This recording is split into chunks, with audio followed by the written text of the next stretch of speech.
Transporter म्हणजे उत्पादक 260, suppliers 248 आणि ट्रान्सपोर्टर्स 190 असे 703 FIR आहेत. सो FIR काय कमी केलेत अशातला भाग नाही. त्यांचं प्रॉसिक्युशन त्यांची पुढची प्रोसेस आपण करतोय. पण आपल्याला अजूनही त्याच्यामध्ये कम्प्लीट याच्यामधून खरोखरच हद्दपात करण्याच्या दृष्टीने याच्यातून झाला नाही तर पुढची स्टेप आपण घेतोय आणि ती आज आपण घेतलेली आहे. Yes please. एक मिनिट. गुटखा हा 2 नंबर धंदा आहे आणि याच्यामध्ये खूप मोठं अर्थकारण आहे आणि ज्याच्यामध्ये पोलीस प्रशासन सुद्धा मोठ्या प्रमाणात खास करून बॉर्डरवरचे जे जिल्हे आहेत किंवा बॉर्डरवरचे जे पोलीस स्टेशन आहेत तर तिथून मोठ्या प्रमाणात गुटखा सप्लाय होतो. आता मी ज्या भागात महाराष्ट्र जिल्ह्यामधील पोलीस स्टेशनच्या मोठ्या प्रमाणात पोलीस प्रशासन काही गाड्या पकडतं काही गाड्या सोडतं असं पण आपण मी जे सांगितलंय की दोज हु आर रिस्पॉन्सिबल त्यांच्यावरती आपण कारवाई करणार कुणी असू द्या. म्हणजे माझे अधिकारी होऊ शकतात, इन्व्हॉल्व जर असतील तर दुसरे कुणी असू शकतात. त्याच्यामध्ये एड्स अबेट हे शब्दप्रयोग आपण जे केलेले आहेत त्याच्यामध्ये त्यांचं इन्व्हॉल्वमेंट जर सिद्ध झालं तर आपण त्यांच्यावरती कारवाई.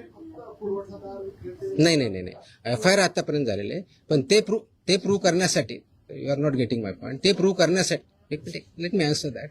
ते प्रूव्ह करण्यासाठी आपल्याला ते डॉक्युमेंटरी एव्हिडन्स लागतील, आपल्याला एव्हिडन्सेस लागतील. असे आपल्याकडे सापडले तर डेफिनेटली आपण कारवाई करू. Let me complete. याच्यामध्ये आमचे काही अधिकारी इन्व्हॉल्व आहेत असं खूप अलिगेशन होतात, कंप्लेन येतात. आम्ही त्या व्हेरीफाय करतो. पुढच्या काही दिवसामध्ये असे काही अधिकाऱ्यांचं इन्व्हॉल्वमेंट आहे किंवा नाही याच्याबद्दलचे इन्व्हेस्टिगेशन आमच्याकडे सध्या चालू आहेत. त्याच्यातून जे रिझल्ट येतील ते आपल्यापर्यंत येतीलच. सर, आपण पदभार स्वीकारल्यापासून अनेक कारवाई केलेल्या आहेत. आतापर्यंत जेवढ्या कारवाई झाल्या साधारणपणे किती कारवाई झाल्या, किती तो डेटा मी प्रेसमध्ये दिलेला आहे ना. नाही मी डेटा मी प्रेसमध्ये दिलेला आहे. नाही माझ्या टोटल आता खूप केल्यात. दररोज मी प्रेस देतोय. किती आहे देतो बघतो. Yes please. प्रोहिबिटेडची एका वेळेस एक minute I answer every question. Let me I come to मी.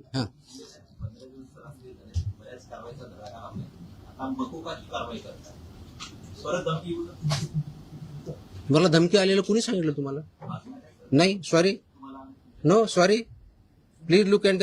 ती जुनी क्लिप आहे, कमीत कमी 10 वर्षापूर्वीची आहे. Look at the clip. आताची क्लिप नाही याची ती. दॅट वॉज नाही आलेलं. That clip if I remember correctly, मला आठवत नाहीये, इफ आय रिमेंबर करेक्टली बहुतेक ती पुण्यातली क्लिप आहे. फेनावाजीन पीएम आहे. चेकआउट तुम्ही बघा. ते क्लिप आताची नाही, मला कोणतरी पाठवली. मला कोणतरी विचारलं, मला अशी धमकी नाही आलेली. येतो मी त्यांना. Let us focus on this. There are so many issues. Let us focus on this. Please. थोडं. I'll answer on this one. 2 दिवसापूर्वी संभाजीनगरमध्ये FDAच्या पथकावर दगड फेकला आणि अधिकाऱ्यांना स्कॉर्पिओ गाडी त्यांच्या अंगावर घालण्याचा प्रयत्न केला. त्यांच्यावर पण मकोका अंतर्गत कारवाई होती. कारण त्याचे कंडिशन फुलफिल करायला पाहिजे. अदरवाईज आमचे FSSAचे ऍक्ट, BNS ऍक्ट आम्ही ते वापरतोच आहोत. आज ती जे हल्ला झाला त्याच्यावरती इमिजिएटली स्विफ्ट कारवाई पण झाली. 7 का 8 लोक त्याच्यामध्ये अरेस्ट पण झाले immediately. I spoke on with DGP also. DGPने सुद्धा इमिजिएटली त्याच्यावरती इन्स्ट्रक्शन कारवाई केली. अँड अशा प्रकारचे हल्ले आम्ही भिणार नाही. Very clearly will protect our officers आणि those who take law into their hands will show force of the law. एक मिनिट. येस नाही बाजूला तुमच्या. पूर्ण करून घेऊया. अरे थांबा ना तुम्ही. मी इथंच आहे, मी कुठे पळून नाही चाललोय.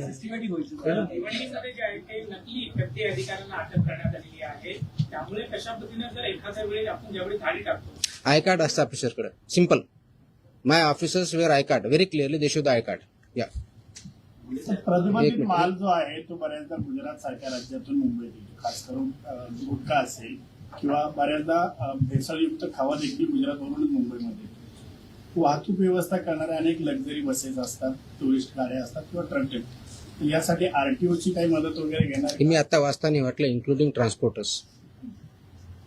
RTOची मदत घेणार? सगळ्या एजन्सी एकत्र काम करत असतात. त्याच्यामध्ये सगळ्याच एजन्सी काम करतात. आपण याच्यामध्ये मकोका लावताना किंवा हे करताना इव्हन आताचे जे FIR होत आहेत त्याच्यामध्ये आपण फक्त विकणाऱ्याला करत नाही, त्याचा ट्रान्सपोर्टरला पार्टी करतोय, त्याचा डिस्ट्रीब्युटरला पार्टी करतोय, तुमच्या ओनरला. मी तुम्हाला लिस्ट पण दिली. तर इथून पुढचे आता आल्यापासून FIR चे हे it will be right from manufacturer to seller. आताही होतात, अजून जास्त स्ट्रिंजंटली होतील. So they are responsible. कायद्यामध्येच व्हेरी क्लिअरली त्याचे मेन्शन आहे, कुठेही डाऊट नाही त्याच्याबद्दल. याच्या बाहेर नका विचारू, जो आपला विषय चालला तेवढाच विचार. नाही, संबंधित नाही, आजच्या विषयाशी संबंधित. तुकाराम मुंडे साहेब ज्या विभागाचा पदभार ग्रहण करतात तो विभाग नेहमी चर्चेत येतो, असं का होतं? त्याचं उत्तर तुम्ही द्या, मी कसं देणार आहे? आय मीन तो काय होतो तर you are better. No, I cannot answer this. Simple. कारण काय येतो, लोक चर्चा का करतात, तुम्ही जास्त का पब्लिश करतात, का कुणी काय करतं, ह्याचं उत्तर मी नाही देऊ शकत. You have to analyse. त्याचं उत्तर मी कसं देऊ शकणार? सोशल मीडियावरती तुम्ही विचारल्यानंतर प्रचंड लोकांचा पाठिंबा we are diverting. Let us not divert. No. So हे जे विषय त्याच्यावरती आपण बोलू, बाकीचे विषय नाही. हा नाही, याच्या अगोदर फक्त हा डेटा हा कोण प्रोहिबिटेड ना, प्रतिबंध. आता तुम्ही जो विचारला होता प्रश्न की मी 25 मे ते 11 जून या काळामध्ये प्रोहिबिटेडच्या बाबतीत म्हणजे प्रतिबंधित आयटमच्या बाबतीतला सांगतोय, बाकीच्या नाही सांगत आहे, कारण हा प्रोहिबिटेडचा विषय आहे म्हणून. त्याच्यामध्ये नाही सॉरी, प्रतिबंधित पदार्थ आढळलेल्या आस्थापनाची संख्या 344 सापडली आपल्याला. तपासणी 354 केली, 344 मध्ये फाइंड आउट झालं. जप्त साठ्याची किंमत ह्या 344 मध्ये एक किती रुपये, 3,27,24,629 rupees. 3,27,24,629 rupees. FIRs 235. Arrested people 350. Seal establishment of this 344 are 274. Seized vehicles are 26 and the price of that vehicle is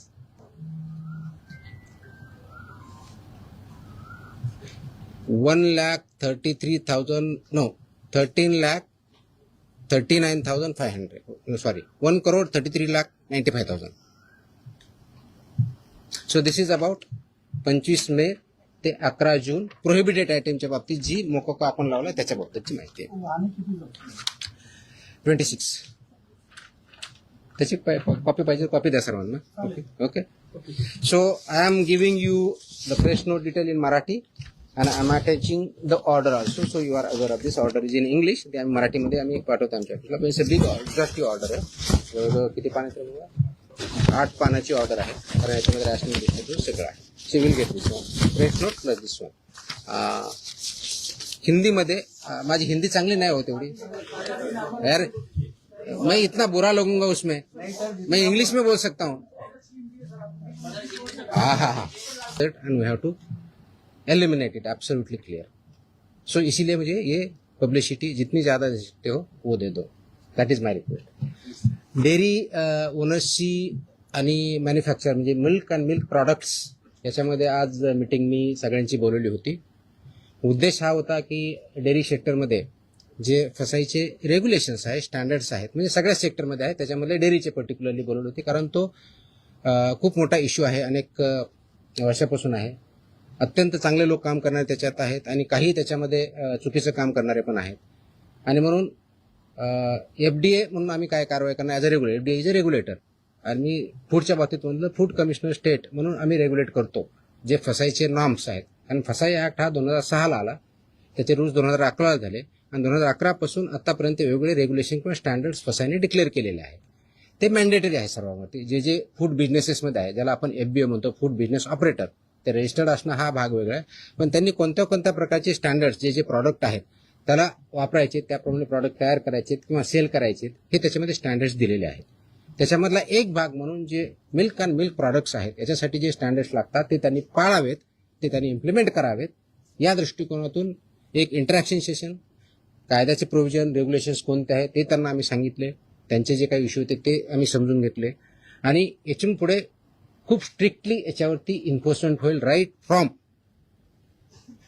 collection centre गावातलं जे असेल तिथपासून ते म्हणजे तुमचा MBO असेल, म्हणजे तुमचं जे चिलिंग सेंटर असेल, कलेक्शन सेंटर्स असेल, चिलिंग सेंटरपासून तुमच्या डेअरीपर्यंत जात असेल, मग तुमचा दूध प्रॉडक्ट बनवणार किंवा पनीर बनवणार तिथपर्यंत जात असेल, ते प्रॉडक्ट बनवून ते कंझ्युमरपर्यंत जात असतील, ही सगळी चेनमध्ये जे जे त्याच्यामध्ये इन्व्हॉल्व आहेत त्यांनी हे सगळे स्टँडर्ड्स पाळले पाहिजेत, इम्प्लिमेंट केले पाहिजेत आणि त्याच्यामुळे चुकीचं काही होणार नाही हे त्यांना समजून सांगण्यासाठी, कायद्याचे प्रोव्हिजन समजून सांगण्यासाठी आम्ही मीटिंग बोलवली होती, इंटरॅक्शन केली. मी एक प्रेझेंटेशन पण केलं की कायदा काय सांगतो, नाही केलं तर त्याचे काय प्रोव्हिजन होतात.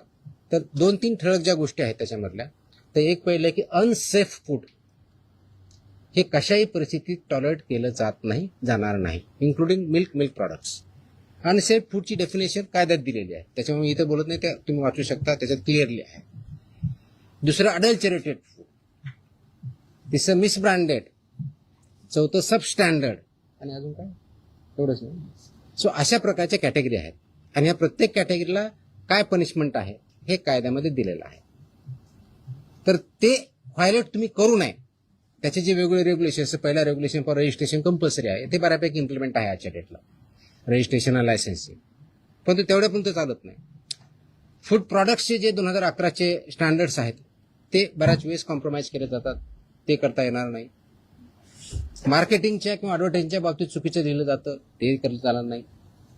त्याचबरोबर काय म्हणतो त्याला, प्रिंटिंग, काय म्हणतो त्याला, प्रिंट करतो ते लेबलिंग जे आहे ते व्यवस्थित होत नाही किंवा चुकीच्या पद्धतीने होतं का मिसलिडिंग होतं, ते चालणार नाही. पॅकेजिंग, त्याचे स्टँडर्ड्स ठरवले आहेत, ते पॅकेजिंग त्याच पद्धतीनं पाहिजे, ते चालणार नाही. हे त्यांना आम्ही चांगल्या पद्धतीनं समजून सांगितलं आहे आणि बाय अँड लार्ज त्यांची कन्व्हिन्स झालेली आहेत की येस, आमच्याकडे काही ज्या त्रुटी असतील तर आम्ही त्याच्यामध्ये कारवाई करू, जेणेकरून हे जे दूध आहे किंवा प्रॉडक्ट आहे, फूड अँड फूड प्रॉडक्ट जे आहेत ते कंझ्युमरला जे स्टँडर्ड फसाईने घालून दिलेले आहेत ते त्याप्रमाणे करतील. जे करणार नाही त्याच्यामध्ये फसाई ऍक्टनुसार आपण त्याच्यावरती कारवाई करणार आहोत. आता हे standard over a period of time आहे, 2011 पासून आतापर्यंत जवळजवळ टोटल 28 प्रकारचे रेग्युलेशन किंवा स्टँडर्ड आहेत, त्याच्यातले 6 हे ऑथॉरिटीचे आहेत, मग 22 आहेत ते वेगळ्या प्रॉडक्टच्या बाबतीतले आहेत सगळे. त्याच्यातले बऱ्याचशा अंशी 6 ते 10च्या दरम्यान हे फूड अँड फूड प्रॉडक्ट्स लागतात. प्रत्येकाला मोर दॅन 1 लागतात, रजिस्ट्रेशन कंपल्सरी आहे, पण ते फूड कॅटेगरी जी असेल त्यांना ते लागतात. ते स्टँडर्ड्स आम्ही जास्त इम्प्लिमेंट करू, सॅम्पलही आम्ही वाढवू आणि त्याचबरोबर आम्ही हे सांगितलं की कंप्लायन्स करणं ही तुमची जबाबदारी आहे आणि इन्फोर्स करणं ही आमची जबाबदारी. आपण स्वतः आपल्या आदिनीस ज्यांच्याकडून तुम्ही दूध घेता, जे चिलिंग सेंटर्स आहेत, जे तुमचे प्रॉडक्ट्स आहेत, तुमचे प्लांट्स आहेत, त्या ठिकाणी याचं कोणतंही व्हायोलेशन होणार नाही याची काळजी तुम्ही घ्या. आणि सबस्टँडर्ड असेल, अनसेफ असेल, तो माल रिजेक्ट करा, तो तुम्ही वापरू नका, दुसऱ्याकडे वापरू देऊ नका, so that this unsafe, substandard, adulterated, misbranded असं कोणताही प्रॉडक्ट मार्केटमध्ये येणार नाही. यासाठी तुम्ही कार्यरत राहा आणि ते कंप्लायन्स करता की नाही त्याचं एन्फोर्समेंट आम्ही बघू आणि जिथं कंप्लायन्स होत नाही त्यांच्यावरती आम्ही स्ट्रिक्ट कारवाई करू. दिस वॉज द मीटिंग. तुमच्या कारवाईचं शेतकरी फार खुश आहेत. तुमच्या कारवाईच्यानंतर आठवडी तालुक्यामध्ये तुमचा दुधाभिषेक करण्यात आला. दुधाचे रेट वाढतील असं वाटतं तुम्हाला? रेट माझ्या हातात नाही आहेत. वाढवणं हा इज अ फ्री मार्केट, त्याच्यामुळे दुधाचा किती रेट असावं ते डिमांड सप्लायवरती ठरलं जाईल. पण आपण अडल्चरेशन बंद करू शकलो, आपण सबस्टँडर्ड दूध बंद करू शकलो, प्रॉडक्ट्स बंद करू शकलो, तर ऑफकोर्स प्युअर दुधाला डिमांड वाढेल. ऑफकोर्स मार्केट फोर्सेसनुसार त्याचे जे काही परिणाम होते ते होते. बाकी आहे आता खास करून दूध किंवा दुग्धजन्य पदार्थ यांचे लवकर नाशवंत होतात, तर त्याचे आम्ही काळजी घेत आहोत. त्याचे जे वेळेत कसे होतील याची आपण काळजी घेत आहोत. मनुष्यबळा संदर्भात देखील मागे एकदा भरपूर एकाच दिवशी सगळं, मग तुम्हाला परत प्रश्न यायचं नाही का असं सांगा, मी सांगू शकतो. नाही, रोज तर नाही शक्य, पण इन बिटवीन आपण भेटत जाऊ. या सरकारी रुग्णालयांना पुण्यातील आणि पिंपरी चिंचवडमधील रुग्णालयांना हिंदुस्थान अँटीबायोटिक्स कंपनीमधून औषध निर्मिती थांबवण्याचा निर्णय आपल्या विभागाने घेतला आणि औषध निर्मितीमध्ये त्रुटी आढळल्याने हॉस्पिटल औषध निर्मिती, हॉस्पिटलमध्ये जे इंजेक्शन आणि सलाईन पुरवठा करतात ना, हां, त्या पुण्यातील आणि पिंपरी चिंचवडमधील हिंदुस्थान अँटीबायोटिक कंपनीमध्ये औषध निर्मिती थांबवण्याचा निर्णय घेतला होता, असा यांनी बजावला. म्हणजे कुणी? आपल्या विभागाने. कुठे कॉपी येते? प्रश्न आला मला. नाही तुम्ही प्रश्न असा अझम्पशनवर प्रश्न नका ना विचारू. असा अजम्पशन प्रश्न नका विचार. तुमचा काय फॅक्ट्स काय ते सांगा. मग अशा आदेश बाजूला असा प्रश्न आला तर कुणी आदेश बरोबर हे तर पाहिजे माहित पाहिजे. औषध निर्मितीमध्ये त्रुटी आढळल्याने शोकॉज नोटीस बजावण्यात आली. प्लीज थोडंसं तुम्हाला समजून सांगतो. कंटेक्स्ट मध्ये मी त्या स्पेसिफिक केसबद्दल बोलत नाही कारण तुम्ही स्पेसिफिक प्रश्न विचारत नाही. मी तुम्हाला जनरल सांगतो. काय असतं की मार्केटमध्ये जे आपले ड्रग्ज असतात म्हणजे मेडिसिन्स असतात त्यांचं आम्ही चेकिंग करत असतो. चेकिंग करताना परत सबस्टँडर्ड, अडल्चरेटेड आणि याच्यामध्ये ड्रगमध्ये एक कॅटेगरी आहे स्प्युरियस किंवा मिसब्रँडेड या प्रकारचे आढळलं तर त्याला पनिशमेंट ड्रग्ज अँड कंट्रोल ऍक्टनुसार आम्ही करतो. असे जर काही कॅटेगरी आढळल्या असते आमच्या याच्यामध्ये तर there is a provision called recall order म्हणतात त्याला आणि स्टेट ड्रग कंट्रोलर ते करत असतो. ती प्रोसेस आम्ही चालू केलेली आहे. म्हणजे आम्ही कुठं आम्हाला कंप्लेंट आले, मी व्हेरीफाय केलं, आम्हाला वाटलं, आम्ही सॅम्पल घेतले, त्याच्यातून आम्हाला ह्या 4 कॅटेगरीपैकी जी कोणती आलेली आहे तर तो प्रॉडक्ट मार्केटमधून फक्त हॉस्पिटलमधून नव्हे मार्केटमधून आम्ही रिकॉल करतो. त्या कंपनीला सांगतो आणि त्याची आम्ही पब्लिसिटी पण करतो. तर तशा प्रकारच्या ऑर्डर आम्ही ज्या ज्या केसेसमध्ये आम्ही ते recall order state drug controller who is sitting here म्हणजे इथं जे आपण जॉईंट कमिशनर ड्रग HQ म्हणतो he is a state drug controller तर त्यांच्या मार्फत इश्यू करतो आणि ते कंप्लाय करतो. पर्पज असा असतो त्याच्या पाठीमागचं की जर हे चुकीचं आहे तर ते कंझ्युम होऊ नये म्हणून ते रिकॉल ऑर्डर असते आणि बाकीचे प्रोव्हिजन ज्याप्रमाणे FIR करून किंवा जे काय प्रॉसिक्युशन करायचे त्या कंपनीवर आम्ही करत असतो. पुण्यातले जे एक आम्ही हे केलेलं आहे कोणते ते कुठे हां पुण्यामध्ये शेड्यूल H मधले औषधे जप्त केले होते 11.19 लाखाचे. That is Cipla company. तर त्याची तिथल्या लोकलने केली पण इथून आमची ऑर्डर अजून 1-2 दिवसामध्ये रिकॉलची जाईल. त्याच्यामुळे ते प्रॉडक्ट जे असतील ते पूर्ण मार्केटमधून पूर्ण अक्रॉस कुठे असू द्या इंडियामधले कुठे असू द्या ते रिकॉल होतील. तसेच बाकीच्याही गोष्टीवर आम्ही कारवाई केली. That is the provision you should understand. हे रिकॉल ऑर्डर असते. It's a standard procedure as per the drug control act 1940 आणि त्याच्या अंतर्गत 1945 रूल स्टँडर्ड प्रोसिजर आहे. वी आर फॉलोइंग इट ना. कदाचित अगोदर होत नव्हती नाही माहीत मला माहीत नाही but will follow it so that public हेल्थला त्याच्यातून डेंजर राहणार नाही. आणि आपण जे प्रोड्यूस केलेलं आहे ओके बिफोर यू फॉरगेट एक लास्ट अजून एक आदेश मी आज पारित केलेला आहे. हा आदेश आहे ड्रग्स म्हणजे माझ्याकडे 2 सेक्शन एक फूड आहे आणि एक ड्रग आहे. हा आदेश आहे की बऱ्याच ठिकाणी आमच्याकडे कंप्लेन येतात माहिती भेटते की हॉस्पिटलमध्ये कुणी पेशंट ॲडमिट जर असेल आणि त्याला जे काही औषधी लागत असतील तर ते त्यांच्याच फार्मसीमधून घ्यायचे अशा काही कंप्लेन असतात आमच्याकडे. By law they cannot force any hospital तिथूनच घ्यायचं मॅन्डेट नाही आहे. त्याचे आदेश आम्ही जारी केलेले आहेत. आदेश त्याची पाहिजे तर कॉपी आम्ही प्रेस कदाचित उद्या देऊ दिली का त्या पण माहितीसाठी म्हणून देतोय की ऑलरेडी केले की असं त्यांना करता येत नाही. कोणत्याही पेशंटला जर बाहेरून आणायचं हा त्यांचा चॉईस आहे. यू कॅनॉट फोर्स एनीबडी की तुमच्याच फार्मसीमधून किंवा ह्याच फार्मसीमधून किंवा त्याच फार्मसीमधून घ्या हे तुम्ही पेशंटला फोर्स करू शकत नाही. हे आम्ही सगळ्यांना ऑर्डर काढलेली आहे आणि इट विल बी इन्फोर्स्ड कारण तो सिटिझन्सचा किंवा पेशंटचा राईट आहे कुठून परचेस करायचा. त्यांना तुम्हाला प्रिस्क्रिप्शन द्यावं लागेल. प्रिस्क्रिप्शन दिल्यानंतर त्यांना जिथून आणायचे तिथून आणतील.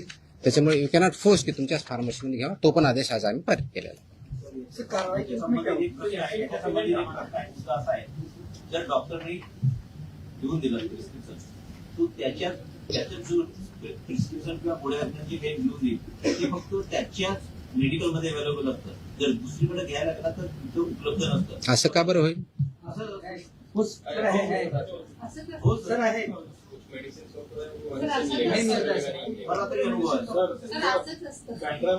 म्हणजे मेडिसिन फक्त त्याच्या हॉस्पिटलसाठी होल्ड ऑन ऐकून घ्या. ते मेडिसिन फक्त त्याच्या हॉस्पिटलसाठी बनवलं आहे का? त्याच्यात मेडिकल सांगतो.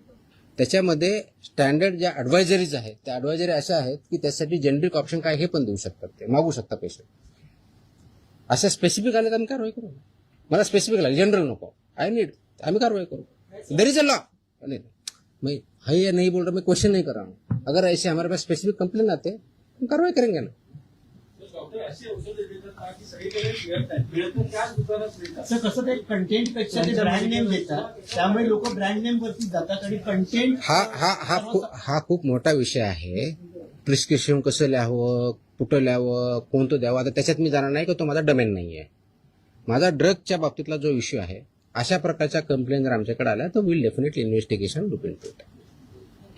Okay, I hope, I think I have satisfied everybody. आणि मकोकाला जरा वाईट पब्लिसिटी आहे. येस, ब्रेक मोठी वाटते. हे अगोदर नाही सांगायचं का? अरे नाही, आता नाही, बाकीचे सगळे नाही, प्रिंटमध्ये it is required and it is essential also. Okay, चलो, थँक्यू.